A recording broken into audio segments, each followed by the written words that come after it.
ਤੇ ਹੁਣ ਸਵੇਰ ਵਾਲਾ ਸ਼ੋਅ ਵਿਜੇ ਸੈਣੀ ਦੇ ਨਾਲ।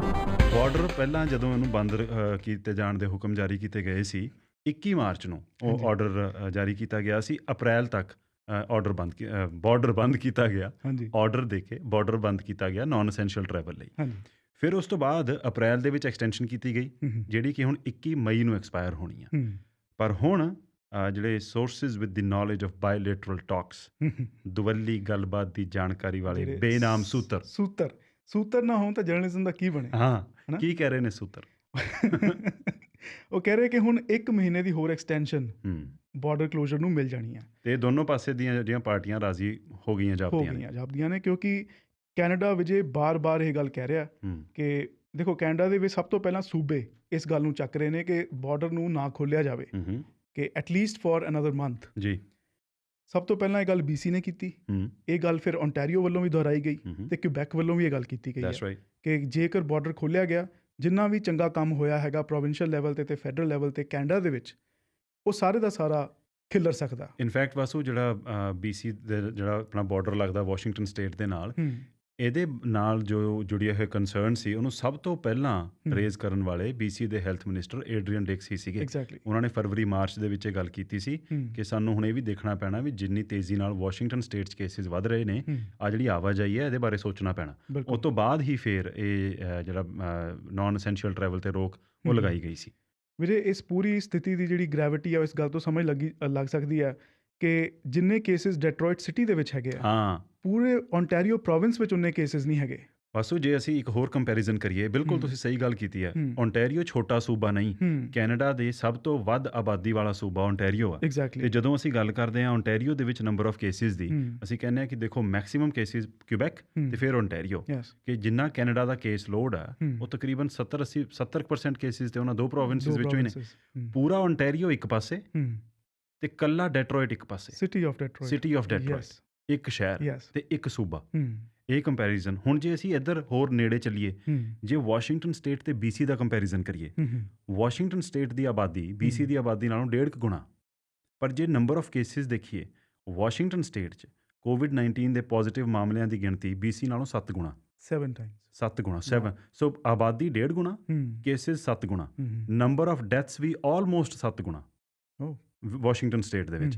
ਸੋ ਇਸ ਕਰਕੇ ਜਿਹੜੀ ਇਹ ਆਵਾਜਾਈ ਹੈ ਇਹਦੇ ਉੱਪਰ ਰੋਕ, ਇਸ ਨੂੰ ਜਾਰੀ ਰੱਖਣਾ ਅਜੇ ਨਾਨ ਐਸੈਂਸ਼ੀਅਲ ਟਰੈਵਲ ਤੇ, ਉਹ I think it's a very logical step. ਹਜੇ ਵੀ ਇਹ ਖਦਸ਼ਾ ਸੀ ਕਿ ਹੋ ਸਕਦਾ ਟਰੰਪ ਐਡਮਿਨਿਸਟ੍ਰੇਸ਼ਨ ਇਸ ਰਿਸਟ੍ਰਿਕਸ਼ਨ ਨੂੰ ਐਕਸਟੈਂਡ ਕਰਨ ਵਾਸਤੇ ਰਾਜ਼ੀ ਨਾ ਹੋਵੇ। ਪਰ ਐਤਕੀ ਤੇ ਕਹਿੰਦੇ ਵੀ ਹੋ ਜਾਣਾ, ਪਰ ਕਹਿੰਦੇ ਅਸਲੀ ਚੈਲੰਜ ਆਣਾ 1 ਮਹੀਨੇ ਅਗਲੇ ਮਹੀਨੇ 21 ਜੂਨ ਤੋਂ ਬਾਅਦ। ਤੇ ਵਿਜੇ, ਕੱਲ ਇਹ ਸਵਾਲ ਜਸਟਿਨ ਟਰੂਡੋ ਨੂੰ ਪੁੱਛਿਆ ਗਿਆ ਜਦੋਂ ਬਰੀਫਿੰਗ ਕਰਨ ਆਏ ਆਪਣੀ, ਤੇ ਕਿ ਬਾਰਡਰ ਦਾ ਕੀ ਬਣੇਗਾ।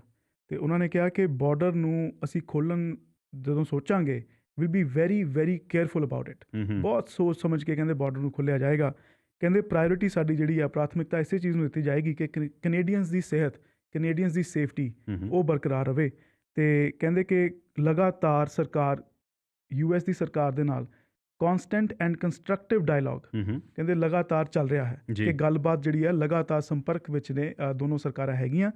ਤੇ ਇੱਕ ਵਜੇ ਉਹਨਾਂ ਨੇ ਇੱਕ ਹੋਰ ਗੱਲ ਕੀਤੀ, ਕਹਿੰਦੇ ਕਿ ਜਿਹੜੇ ਲੋਕ, ਕਿਉਂਕਿ ਐਸੈਂਸ਼ੀਅਲ ਸਰਵਿਸਿਜ਼ ਦੇ ਲਈ ਬਾਰਡਰ ਖੁੱਲ੍ਹਾ ਹੈ, ਤੇ ਈਵਨ ਜਿਹੜੇ ਫੋਰਨ ਟੈਂਪਰਰੀ ਵਰਕਰਸ ਹੈਗੇ ਆ, ਉਹ ਵੀ ਆ ਰਹੇ ਨੇ ਬਾਰਡਰ ਕ੍ਰਾਸ ਕਰਕੇ। ਤੇ ਕਹਿੰਦੇ ਜਿਹੜੇ ਵੀ ਲੋਕ ਬਾਰਡਰ ਕ੍ਰਾਸ ਕਰਕੇ ਆ ਰਹੇ ਨੇ ਕੈਨੇਡਾ ਦੇ ਵਿੱਚ, ਉਹਨਾਂ ਦੀ ਸਕਰੀਨਿੰਗ ਨੂੰ ਬੈਟਰ ਕਰਨ ਲਈ ਕਹਿੰਦੇ we are looking at stronger measures. So ਇਹ ਸਟਰੋਂਗਰ ਮੈਜਰਸ ਕੀ ਹੋਣਗੀਆਂ, ਕਿ ਸਰਕਾਰ ਸੋਚ ਰਹੀ ਹੈ ਕਿ ਉਹਨਾਂ ਦੀ ਸਕਰੀਨਿੰਗ, ਉਹਨਾਂ ਦੀ ਟੈਸਟਿੰਗ ਜਿਹੜੀ ਹੈ ਉਹਨੂੰ ਸਟਰੋਂਗਰ ਕੀਤਾ ਜਾਵੇ, ਉਹਨੂੰ ਹੋਰ ਸਟ੍ਰਿੰਜੈਂਟ ਕੀਤਾ ਜਾਵੇ। ਸੋ ਉਹ ਕਿਵੇਂ ਕੀਤਾ ਜਾਏਗਾ ਉਹਦੇ ਬਾਰੇ ਤਾਂ ਨਹੀਂ ਦੱਸਿਆ, ਪਰ ਉਹਨੇ ਡੈਫੀਨੇਟਲੀ ਇੱਕ ਦੱਸਿਆ ਕਿ ਬਾਰਡਰ ਨੂੰ ਲੈ ਕੇ ਕੈਨੇਡਾ ਦੀ ਸਰਕਾਰ ਜਿਹੜੀ ਹੈ ਉਹ ਕੋਈ ਢਿੱਲ ਨਹੀਂ ਵਰਤੇਗੀ। ਦੇਖੋ, ਇੱਕ ਗੱਲ ਹੋਰ ਇਹ ਹੈ ਵਾਸੂ ਕਿ ਜਸਟਿਨ ਟਰੂਡੋ ਨੇ ਕੱਲ੍ਹ ਇਹ ਕਿਹਾ, ਕਹਿੰਦੇ ਅਸੀਂ the last thing we want we Canada ਦੇ ਵਿੱਚ ਅਲੱਗ-ਅਲੱਗ ਸੂਬੇ, ਅਲੱਗ-ਅਲੱਗ ਰੀਜਨਸ ਆਪੋ ਆਪਣੇ ਕੇਸਿਸ ਨੂੰ ਕੰਟਰੋਲ ਕਰ ਲੈਣ, ਫਿਰ ਜਿਹੜੇ ਬਾਹਰੋਂ ਆਉਣ ਵਾਲੇ ਵਿਅਕਤੀ ਨੇ ਉਹਨਾਂ ਦੇ ਰਾਹੀਂ ਇਨਫੈਕਸ਼ਨ ਆ ਜਾਵੇ। ਤੁਸੀਂ ਇਹ ਸੋਚੋ, ਮੈਂ ਜਦੋਂ ਉਹਨਾਂ ਦਾ ਬਿਆਨ ਇਹ ਸੁਣਿਆ ਨਾ ਵਾਸੂ, ਮੈਨੂੰ ਦੇਖੋ COVID-19 ਨੇ ਸਿਚੁਏਸ਼ਨ ਕਿਹੋ ਜਿਹੀ ਪੈਦਾ ਕਰ ਦਿੱਤੀ ਆ। ਜਸਟਿਨ ਟਰੂਡੋ ਇੱਕ ਅਜਿਹੇ ਸਿਆਸਤਦਾਨ, ਜਦੋਂ 2015 ਦੇ ਵਿੱਚ ਉਹ ਪ੍ਰਾਈਮ ਮਿਨਿਸਟਰ ਬਣੇ, ਉਦੋਂ ਰਾਈਟ ਵਿੰਗ ਦੀ ਵੇਵ ਚੱਲ ਰਹੀ ਸੀ ਦੁਨੀਆ ਭਰ ਦੇ ਵਿੱਚ। ਉਦੋਂ ਇਹ ਬਹੁਤ ਚੱਲਦਾ ਸੀ, ਅਸੀਂ ਇੱਧਰਲੇ ਬਾਹਰਲੇ ਵਿਅਕਤੀ, ਬਾਹਰੋਂ ਆਉਣ ਵਾਲੇ। ਹੀ ਵਾਸ ਦੈਟ ਪ੍ਰਾਈਮ ਮਿਨਿਸਟਰ ਜਿਨ੍ਹਾਂ ਨੇ ਕੀ ਕਿਹਾ ਕਿ ਕੈਨੇਡਾ ਖੁੱਲ੍ਹਾ ਹੈ ਸਾਰਿਆਂ ਲਈ। ਉਹਦੇ ਆਪਣੀਆਂ ਉਸ ਕਰਕੇ ਨਿਖੇਧੀ ਵੀ ਹੋਈ, ਪਰ ਇਹਨਾਂ ਦਾ ਹਮੇਸ਼ਾ ਸਿਆਸੀ ਸਟੈਂਸ ਇਹ ਰਿਹਾ ਕਿ ਇਹਨਾਂ ਨੇ ਕਦੀ ਇਨਸਾਈਡਰ ਤੇ ਆਊਟਸਾਈਡਰ ਇਸ ਲੈਂਗੁਏਜ ਦੇ ਵਿੱਚ ਗੱਲ ਨਹੀਂ ਸੀ ਕੀਤੀ।